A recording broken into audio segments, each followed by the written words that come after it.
Hello and welcome again everyone.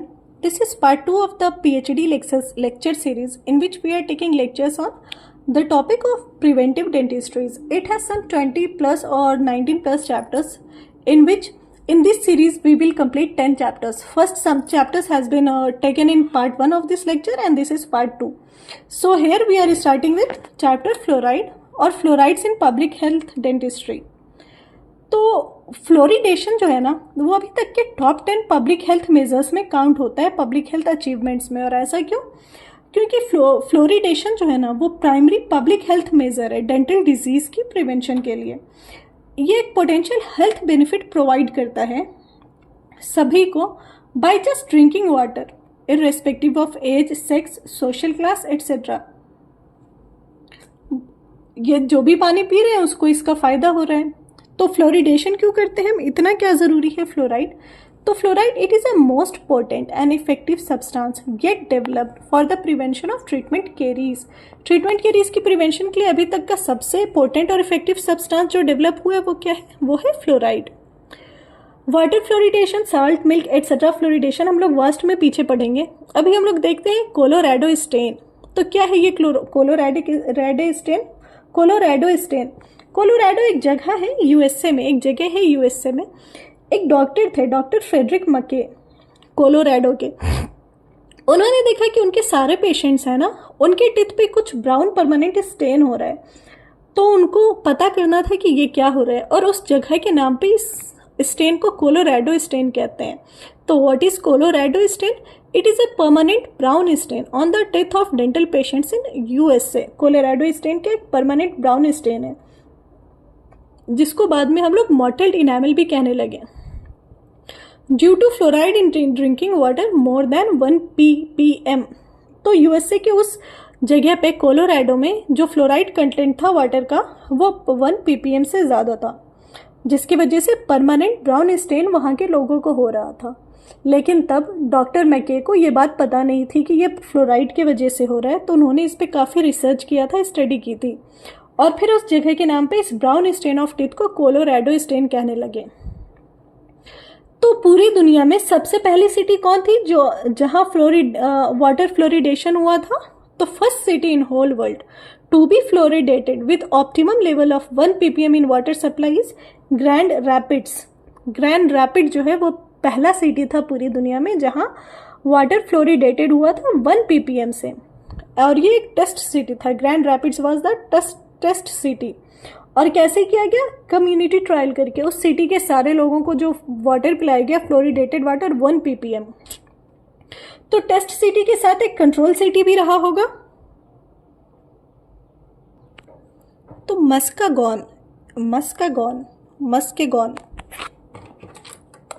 Grand rapid तो हो गया आपका test city by doing community trials and Muskegon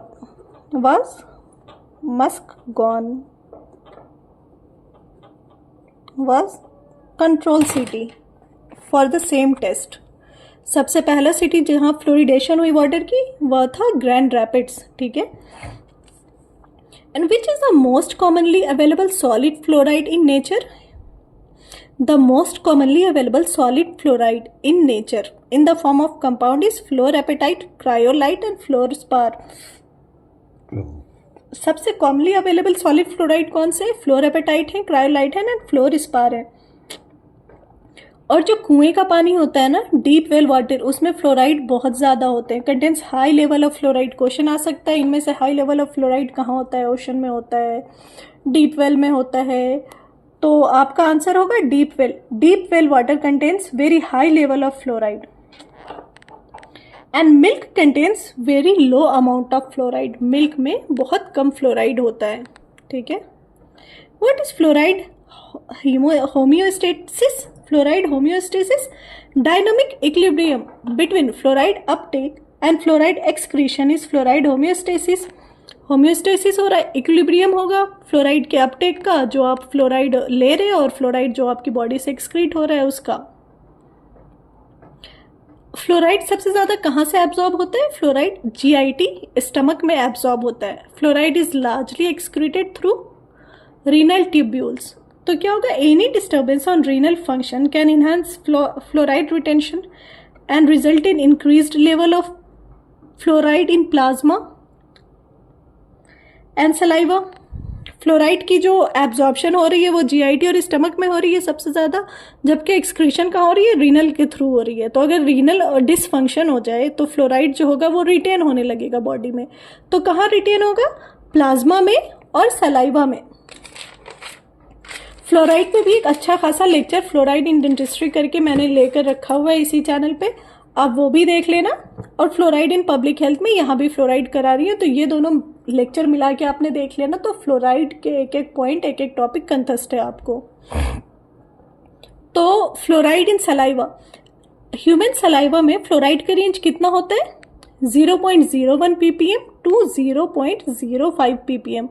saliva में fluoride 0.01 to 0.05 ppm होता है, और मिल्क में 0.02 टू 0.05 ppm होता है। डेंटल टिश्यू में जो न्यू इरप्टेड टीथ है ना, या अर्लीस्ट फॉर्म ऑफ इनेमल है, इसमें जो फ्लोराइड होता है वो हाई होता है। फ्लोराइड इन डेंटल टिश्यू में is relatively high in earliest form enamel. जो अर्लीस्ट फॉर्म इनेमल होता है उसमें फ्लोराइड कंटेंट ज़्यादा होता है। Which is the largest storage site of fluoride in our body? Bone is the largest storage site of fluoride in our body. Fluoride drinking water में कितना fluoride है ये पता करने के लिए बायोमार्कर हम लोग कहाँ से लेंगे, तो parotid duct saliva is a suitable biomarker of exposure to fluoride from the drinking water. एक एरिया में कुछ पॉपुलेशन है, वो जब पानी पी रही है तो वो किस अमाउंट ऑफ फ्लोराइड से, कितने अमाउंट ऑफ फ्लोराइड से एक्सपोज है। अगर हमें टेस्ट करना है तो क्या, कहाँ से हमें लेना होगा बायोमार्कर, पैरोटिड डक्ट सलाइवा से। ठीक है। Dental fluorosis, 2 to 3 ppm of fluoride may cause dental fluorosis. Water fluoridation, community water fluoridation. Who advocated community water fluoridation? Dr. Dean advocated community water fluoridation.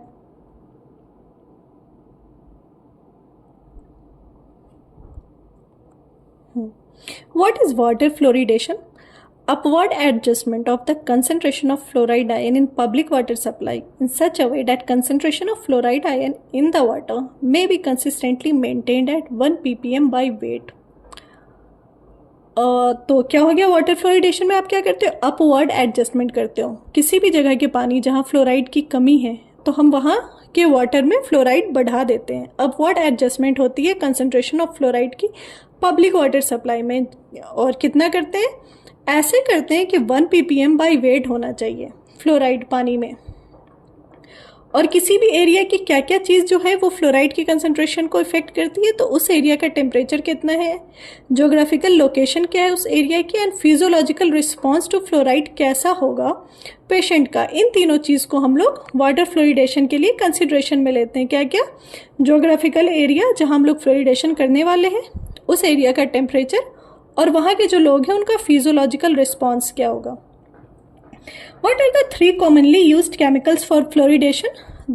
The 3 commonly used chemicals for fluoridation are sodium fluoride, sodium silicofluoride and hydroxyfluorosilico acid. ठीक है, sodium fluoride है, sodium silicofluoride and hydroxy fluorosilicic acid. Fluoride है ना, वो अलग अलग food में भी पाया जाता है वाटर फ्लोरिडेशन के अलावा। ये जो फ्लोराइड चैप्टर मैंने पीछे पढ़ाया है ना, उसमें बहुत इन्फो मैंने दे रखा है, यहाँ मैं रिवीजन के लिए बता देती हूँ, लेकिन आप वो एक बार ज़रूर सुन लेना।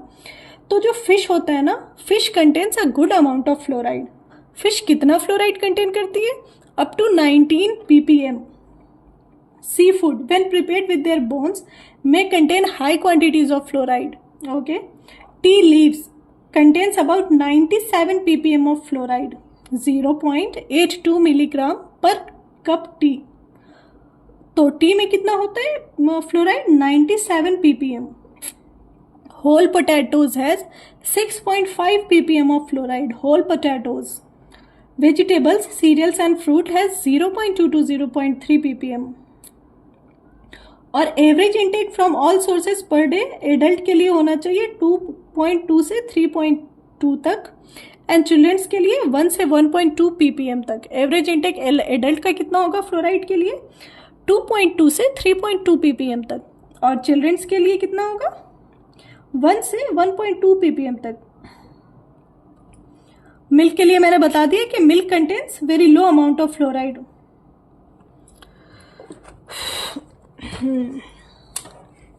अब किस एज ग्रुप को, ये इंपॉर्टेंट है, किस एज ग्रुप को किस लिमिट तक फ्लोराइड मिलना चाहिए? बर्थ टू 2 years के लिए जो है फ्लोराइड वो है 0.25, 2 to 3 years के लिए 0.5 एंड 3 to 16 years के लिए 1 ppm. तो फ्लोराइड कितना है बर्थ से या फिर 6 months से 2 years के लिए फ्लोराइड का अपटेक कितना होना चाहिए? 0.25 ppm. देन 2 to 3 years के लिए 0.5 ppm एंड 3 to 16 years के लिए 1 ppm.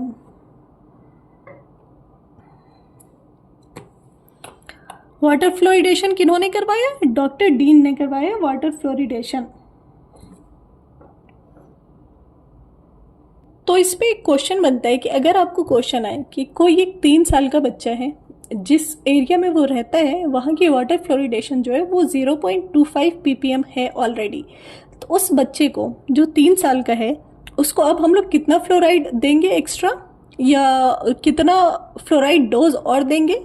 तो क्योंकि जो 2 से 3 साल के बच्चे होते हैं उनके लिए जो फ्लोराइड की लिमिट है वो 0.5 ppm है, तो ऑलरेडी वो वाटर के थ्रू 0.25 ppm ले ही रहा है. तो अब जो हम लोग एक्स्ट्रा फ्लोराइड उसको इंटेक कराएंगे वो 0.25 ppm ही करवाएंगे, ना कि 0.5 ppm.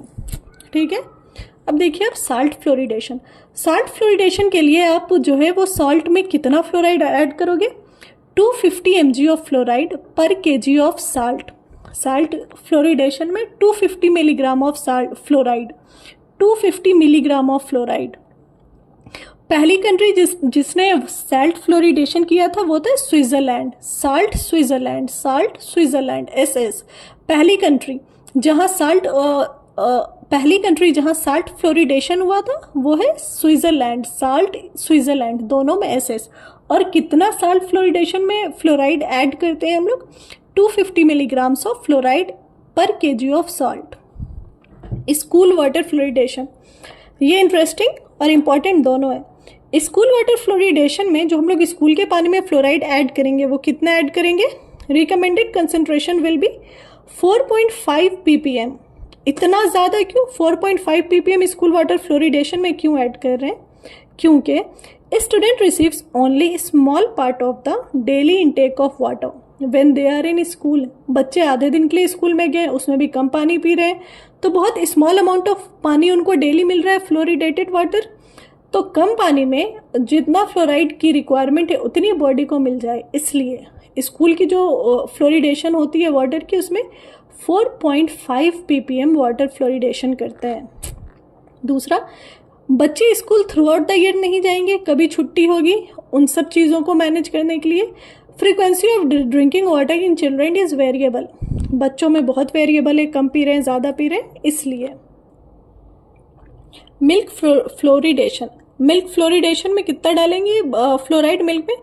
2.2 milligram of sodium fluoride containing 1 milligram of fluoride was added to 250 ml of milk. Milk fluoridation के लिए क्या करते हैं?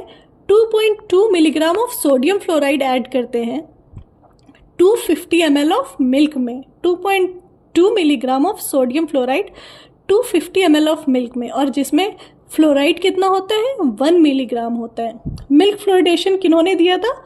ज़ीगलर ने दिया था. Milk fluoridation was given by Ziegler. Topical fluoridation. Topical fluoridation के लिए हम लोग क्या क्या यूज़ करते हैं? Sodium fluoride, stannous fluoride and acidulated phosphate fluoride. Sodium fluoride, stannous fluoride and acidulated phosphate fluoride, ये सब टॉपिकल फ्लोरिडेशन है. ये इंपॉर्टेंट है, इनके कंसंट्रेशंस एंड अमाउंट भी इंपॉर्टेंट है. टॉपिकल फ्लोराइड में इनके नाम और इनके अमाउंट इंपॉर्टेंट है। तो टॉपिकल फ्लोराइड में किससे फ्लोरिडेशन करते हैं? सोडियम फ्लोराइड से, जिसमें 2% सोडियम फ्लोराइड यूज़ करते हैं। और पीपीएम में 9000 PPM, sodium fluoride 2%, 9 and it is 9000 PPM. और जो सोडियम फ्लोराइड से टॉपिकल फ्लोरिडेशन होती है, इस टेक्निक को क्या बोलते हैं? Knutson technique. 2% of sodium fluoride is used with a pH of 7. 2 gram sodium fluoride powder dissolve in 100 ml of distilled water at the age of 3, 7, 10 and 13। तो नटसन technique में क्या कर रहे हैं हम लोग? 2 ग्राम सोडियम फ्लोराइड पाउडर को dissolve करते हैं 100 ml ऑफ डिस्टिल्ड वाटर में, क्वाड्रेंट वाइज अप्लाई करते हैं, और हम लोग इसको में पेशेंट को 4 बार रिकॉल करते हैं। 3 साल की उम्र में, 7 साल की उम्र में, 10 साल की उम्र में और 13 साल की उम्र में, जब जब परमानेंट डेंटिशंस के निकलने का टाइम हो रहा होता है, तब करते हैं नटसन टेक्निक। इसमें क्या होता है? 2% of sodium fluoride that is 9000 ppm और pH होना चाहिए 7। नटसन टेक्निक इंपॉर्टेंट है, एज भी इंपॉर्टेंट है। 3, 7, 10 एंड 13 ईयर्स में करते हैं। दूसरा है स्टेनस फ्लोराइड। स्टेनस फ्लोराइड से जब हम टॉपिकल फ्लोरिडेशन करते हैं तो 8% ऑफ स्टेनस फ्लोराइड यूज करते हैं। कितना परसेंट? 8%। स्टेनस फ्लोराइड के एप्लीकेशन में एक होता है चोकिंग ऑफ फेनोमेनन, एक होता है चोकिंग ऑफ फेनोमेनन। क्या होता है? When sodium fluoride is applied to tooth surface, when sodium fluoride is applied to tooth surface, initial rapid formation of calcium fluoride followed by drastic reduction in its rate, and this sudden stop of entry of fluoride is termed as choking off effect। क्या होता है? जब आप sodium fluoride 8% sodium fluoride apply करते हो ना tooth surface पे, तो इनिशियली एकदम रैपिडली फॉर्म होता है कैल्शियम फ्लोराइड, उसके बाद फट से ड्रास्टिकली रिड्यूस भी हो जाता है फॉर्म करना। एंड दिस सडन स्टॉप, और इसी जो ये जो फट से स्टॉप होता है ना, इसको चोकिंग ऑफ बोलते हैं। चोकिंग ऑफ इफेक्ट, चोक मतलब ही होता है रोकना, दबा देना, ऐसा कुछ। तो ये हो गया choking off effect. Third is acidulated phosphate fluoride. Third is acidulated phosphate fluoride. इसका एसिड्यूलेटेड फॉस्फेट फ्लोराइड कितना यूज करते हैं? 1.23%, दैट इज 12,300 ppm। 12,300 ppm और 1.23% ऑफ एसिड्यूलेटेड फॉस्फेट फ्लोराइड हम लोग यूज करते हैं। और इसको हम लोग क्या बोलते हैं? Brudevold's solution. Acidulated phosphate fluoride को हम लोग ब्रूड-वाल्स सॉल्यूशन भी बोलते हैं। The fluoride containing toothpaste, 1.23% of sodium fluoride, silicon और sodium मेटाफॉस्फेट।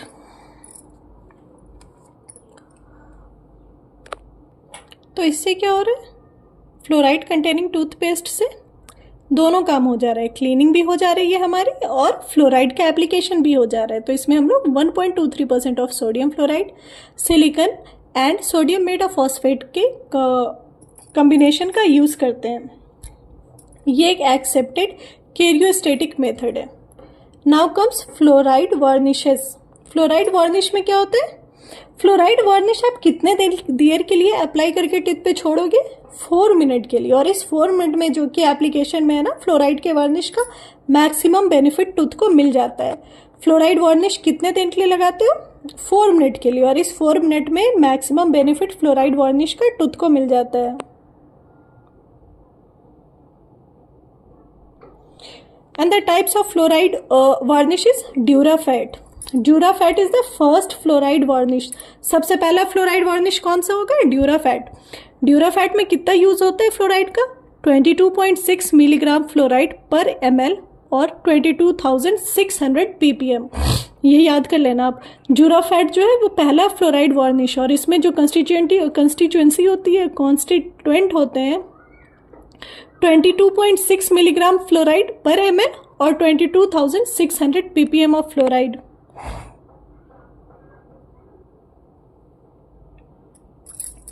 और ड्यूराफैट जो है ना, वो ओरल कैविटी में सॉल्युबल, बहुत कम सॉल्युबल, और फ्लोराइड वार्निश जो है वो मैक्सिमम 4 मिनट के अंदर अपना जो है वो डिपोजिशन कर देता है।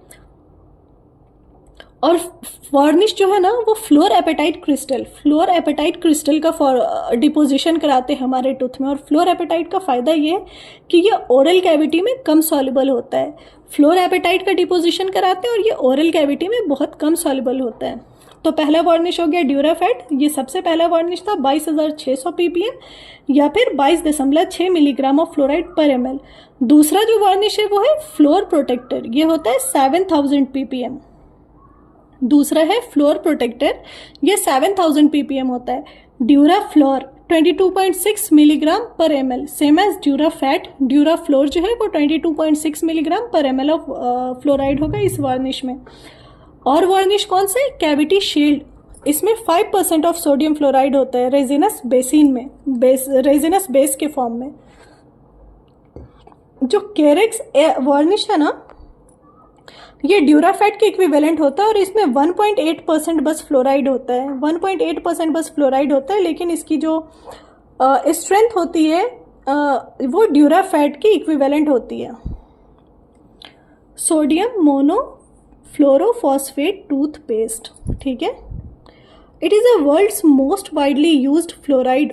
सोडियम मोनोफ्लोरोफॉस्फेट जो है वर्ल्ड का मोस्ट वाइडली यूज्ड फ्लोराइड है, टूथपेस्ट है। 900 to 1000 ppm फ्लोराइड, इसमें क्या होता है 900 to 1000 ppm ऑफ फ्लोराइड होता है टूथपेस्ट में, और बच्चों के लिए 500 ppm। सोडियम मोनोफ्लोरोफॉस्फेट टूथपेस्ट जो है वर्ल्ड में मोस्ट वाइडली एक्सेप्टेड होता है इस कंस्टिट्यूएंट के साथ टूथपेस्ट। इसमें 900 to 1000 ppm होता है टूथपेस्ट एडल्ट के लिए एंड 500 ppm होता है किड्स के लिए। डेंटल फ्लोरोसिस, क्या है डेंटल फ्लोरोसिस? जब फ्लोराइड की इंजेक्शन जो है वो 1 ppm से ज़्यादा होने लग जाए और टूथ के जो क्रिस्टल्स हैं वो लॉस होने लगे तो होगा dental fluorosis.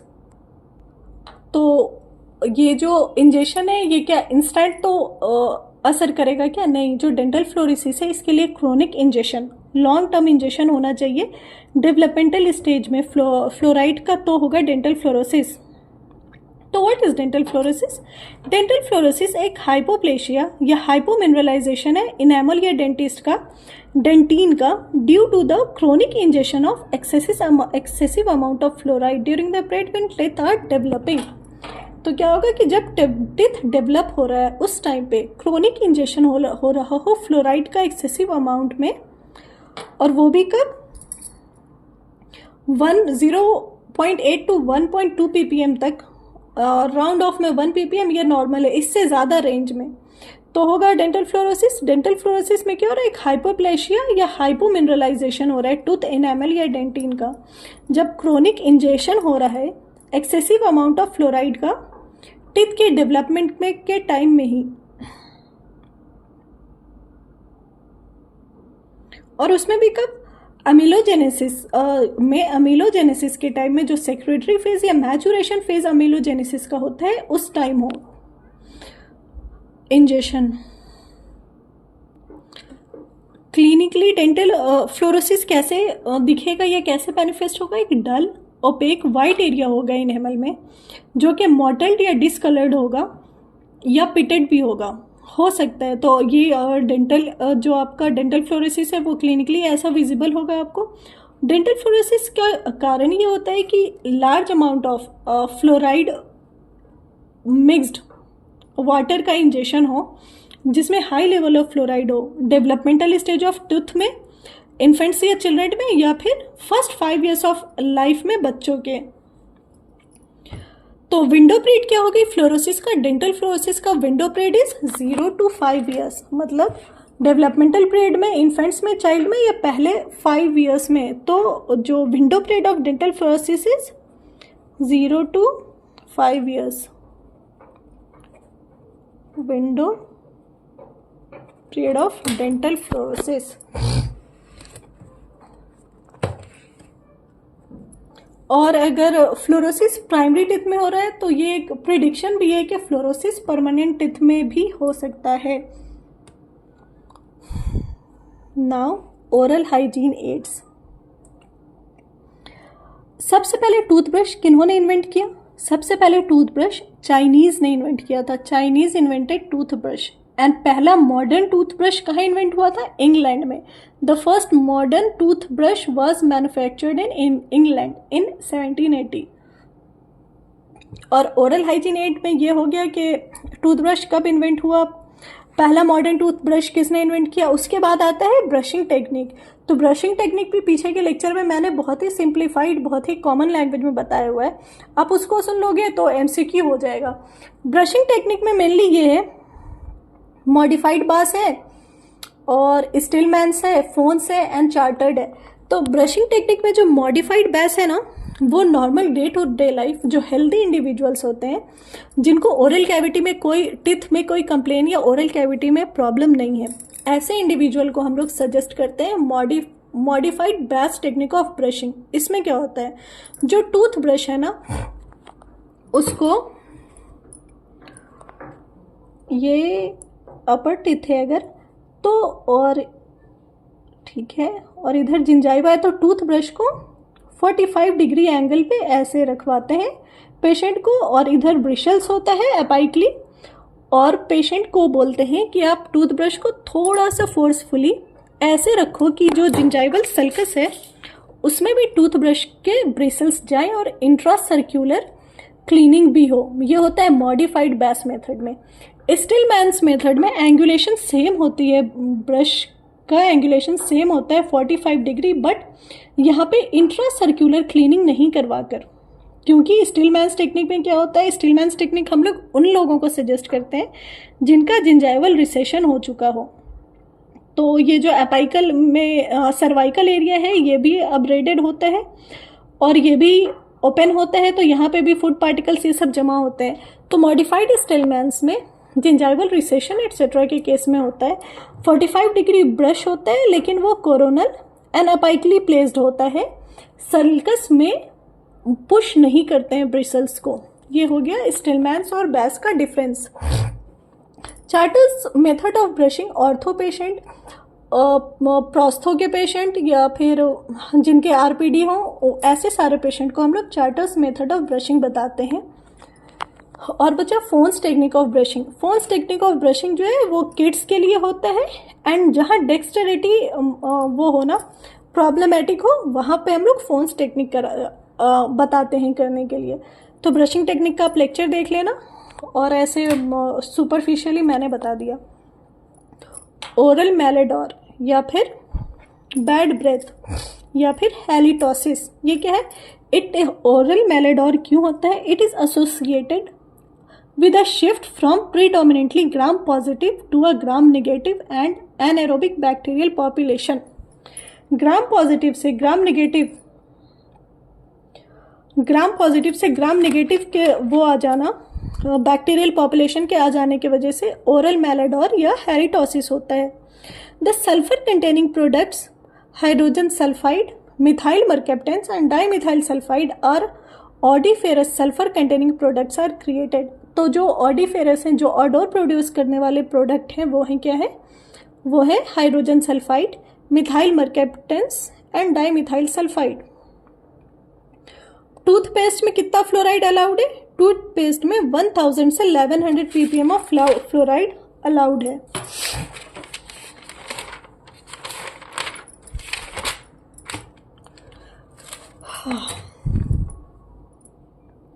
Lethal level of fluoride.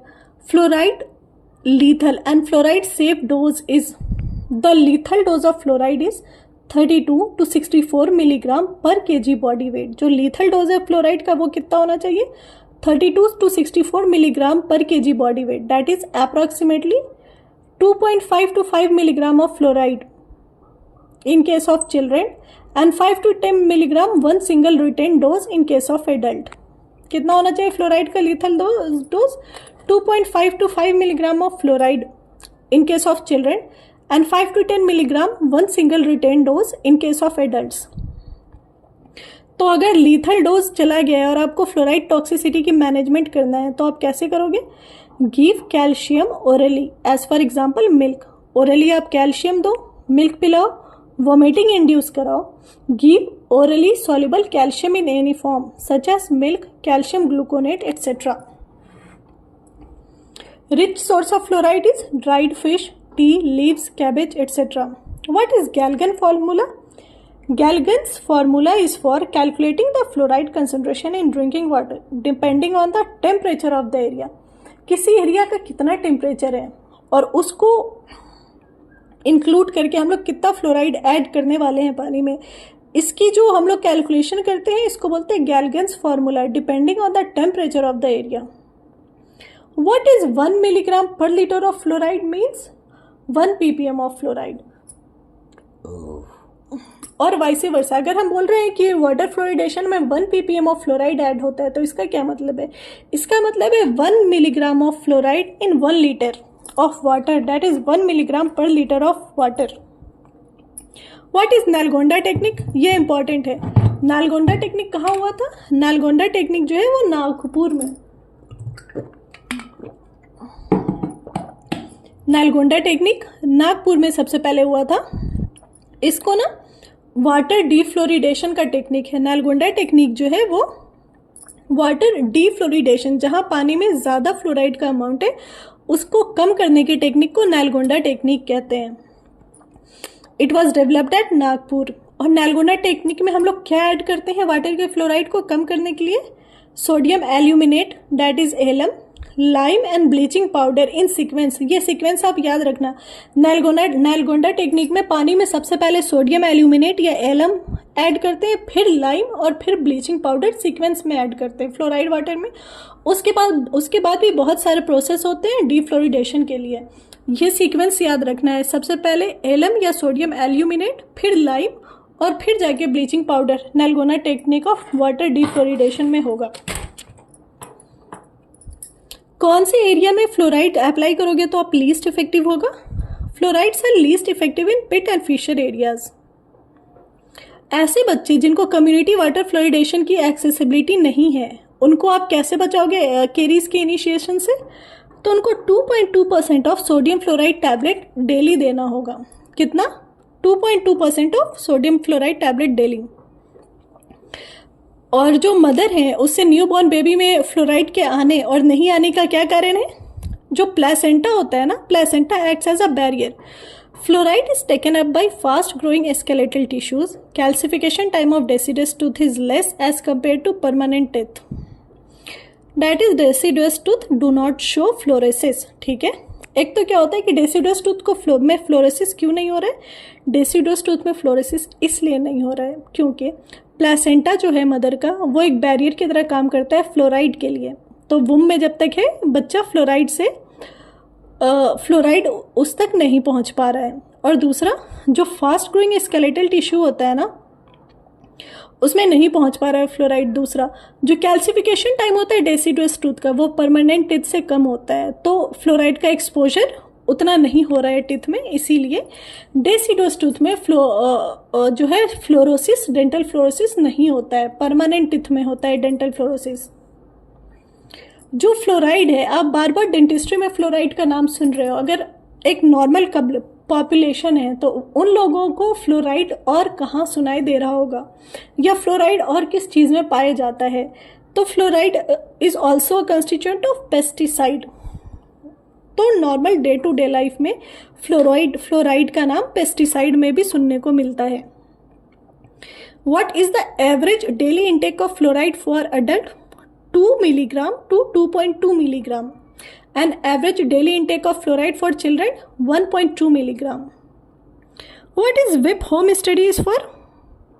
WIP home study क्यों होता है? Role of sticky and non sticky sugars किया गया था मेंटल इंस्टीट्यूशन में. WIP home studies role of sticky and non sticky sugars के लिए होता है WIP home study. Fluoride poisoning excessive fluoride लेने के अलावा और किस कंडीशन में होगा? जो क्रायोलाइट वर्कर्स होते हैं ना उसमें फ्लोराइड पॉइजनिंग होती है. फ्लोराइड पॉइजनिंग जो है वो जो क्रायोलाइट वर्कर्स होते हैं उनमें भी देखने को मिलता है. What is crippling fluorosis? Crippling fluorosis is characterised by rigid spine. Cripple करते हैं ना, हैंडीकैप हो जाना, चलने फिरने में मुश्किल होना, उसको क्रिपल कहते हैं. तो क्रिपलिंग फ्लोरोसिस क्या है? ये स्पाइन का रिजिड हो जाना इस क्रिपलिंग फ्लोरोसिस. तो हमारे प्रिवेंटिव डेंटिस्ट्री ऑलमोस्ट 50 60% फिनिश हुआ। अब प्रिवेंटिव डेंटिस्ट्री में ART बच रहा है, पिट एंड फिशर सेलेंस, और भी कुछ चैप्टर्स बच रहे हैं। उसका आपको कल लेक्चर मिल जाएगा। फिर एक टॉपिक कंप्लीट हो जाएगा PhD का प्रिवेंटिव। फिर सेकेंड और थर्ड भी हम लोग जल्दी जल्दी करेंगे, फिर PhD फिनिश हो जाएगा। आप लोगों ने कहा था कि PhD करा दो, PhD करा दो, तो मैंने PhD शुरू कर दिया है और PhD बहुत जल्दी फिनिश हो जाएगा। ये था part 2 of preventive dentistry. Part 3 आएगा और पार्ट 3 में प्रिवेंटिव डेंटिस्ट्री फिनिश हो जाएगा। जब तक आप ये पढ़ो और किसी भी सोर्स से MCQ ट्राई करो, किसी भी सोर्स से आप MCQ ट्राई करोगे, आपके सारे MCQ प्रिवेंटिव डेंटिस्ट्री के इस 2 लेक्चर्स को सुनने के बाद बन जाएंगे। अभी जो लास्ट में मैंने बुलेट पॉइंट्स दिए थे ना, वो MCQ के पॉइंट ऑफ व्यू से ही दिया था। आप उसको अच्छे से याद कर लेना, उससे MCQ आपके सारे कवर हो जाएंगे। मिलते हैं third part of preventive dentistry के साथ, और उस पार्ट में हम लोग प्रिवेंटिव डेंटिस्ट्री को फिनिश करेंगे। तब तक आप लोग रिवाइज करते रहो, खुद से MCQ प्रैक्टिस करते रहो डिफरेंट सब्जेक्ट्स के। All the best for your exams and revision.